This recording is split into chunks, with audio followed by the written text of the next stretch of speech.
Throughout history, India has been a culturally unique country. It is known for its variety of exotic foods and distinct forms of art. First, let's look at the basics, India's geography.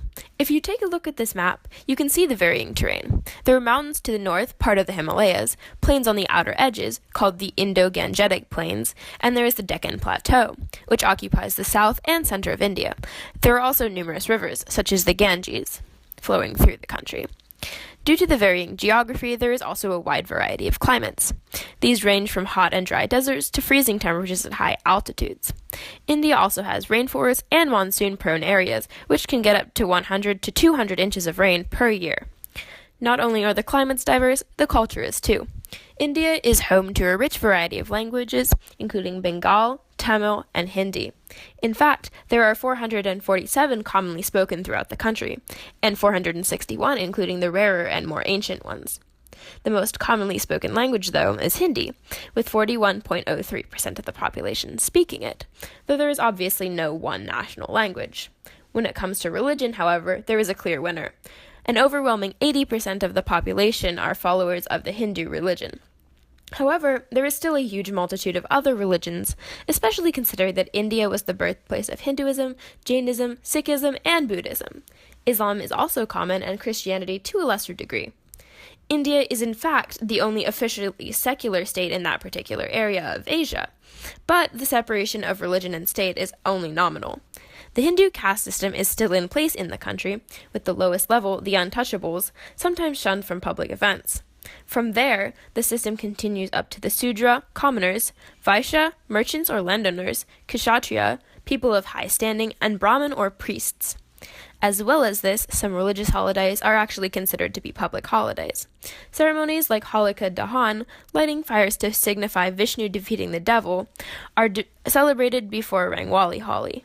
In this festival, known as the Festival of Colors, people douse each other in water and colored powders to celebrate. The religion affects food choice in India as well. Because of Hinduism, beef is very uncommon as a food. Indian food is often heavily spiced with onion, hot pepper, cardamom, turmeric, and many more seasonings, and flavored with sauces called chutneys. Ghee or butter is also added to food for extra flavor, and rice or flatbreads called naan are eaten along with the food.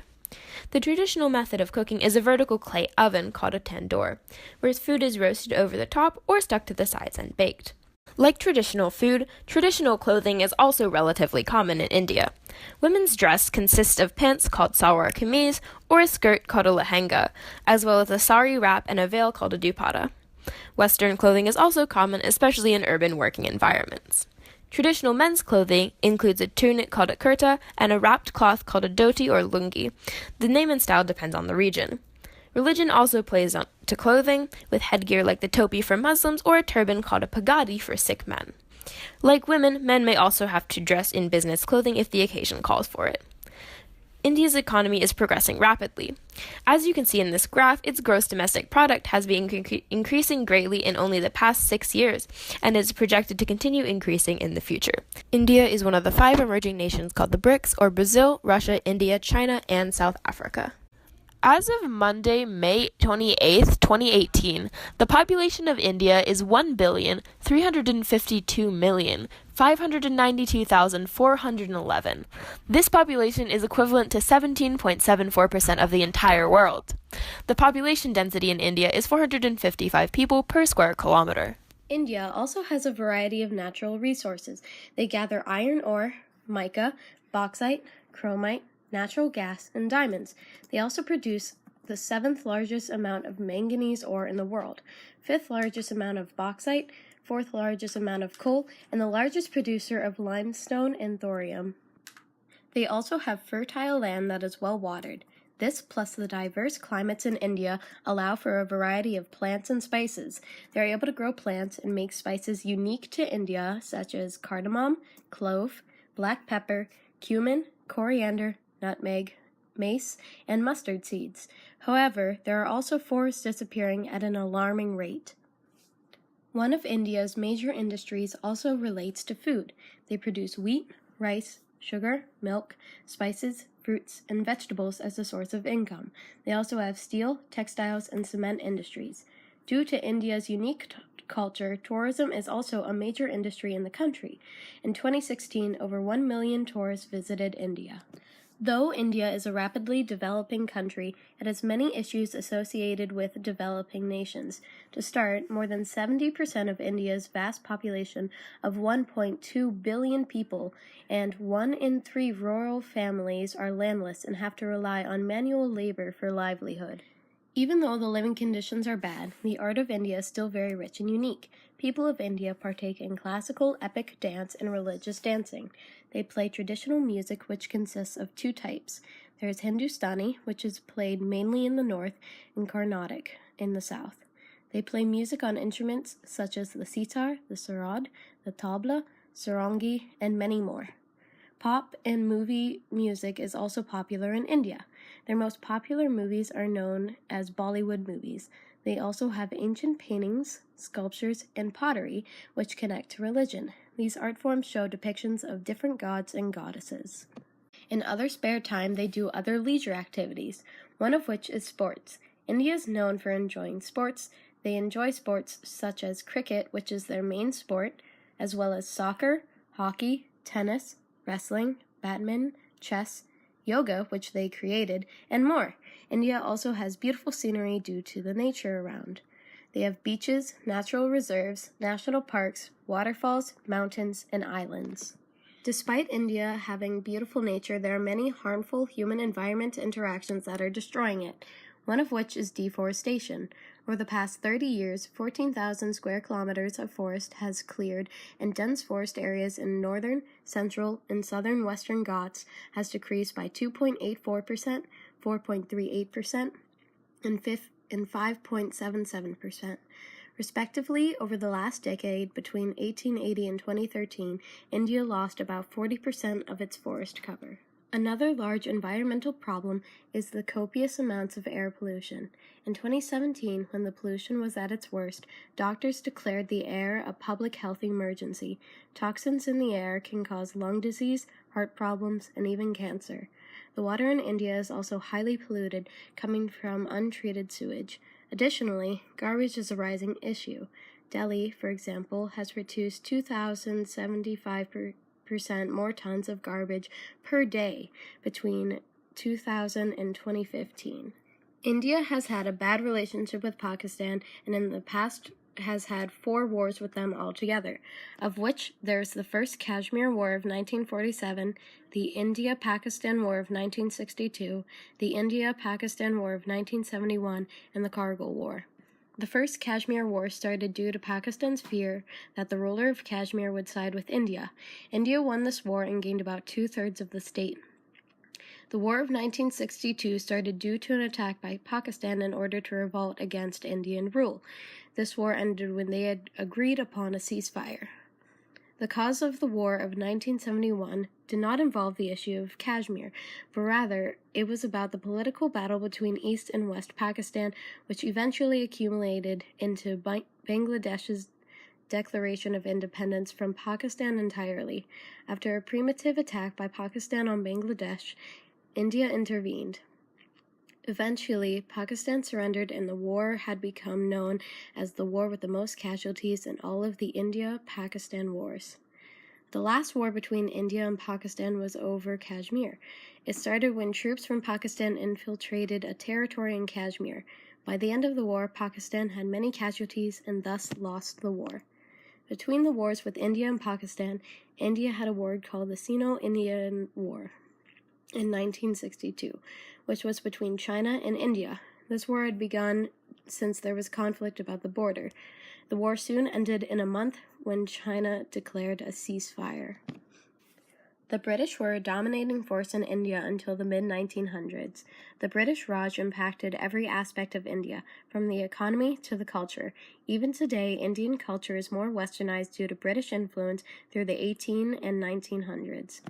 Britain was using India for resources. Indian soldiers were also made to fight for Britain in both world wars.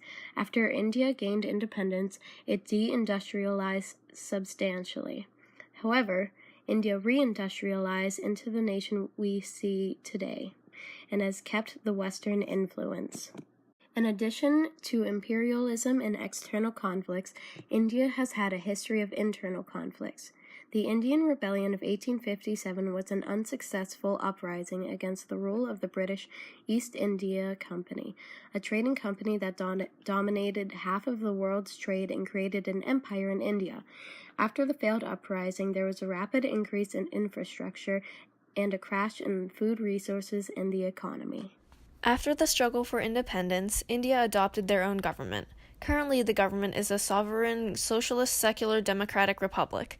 India is a union of states with a parliamentary system of government.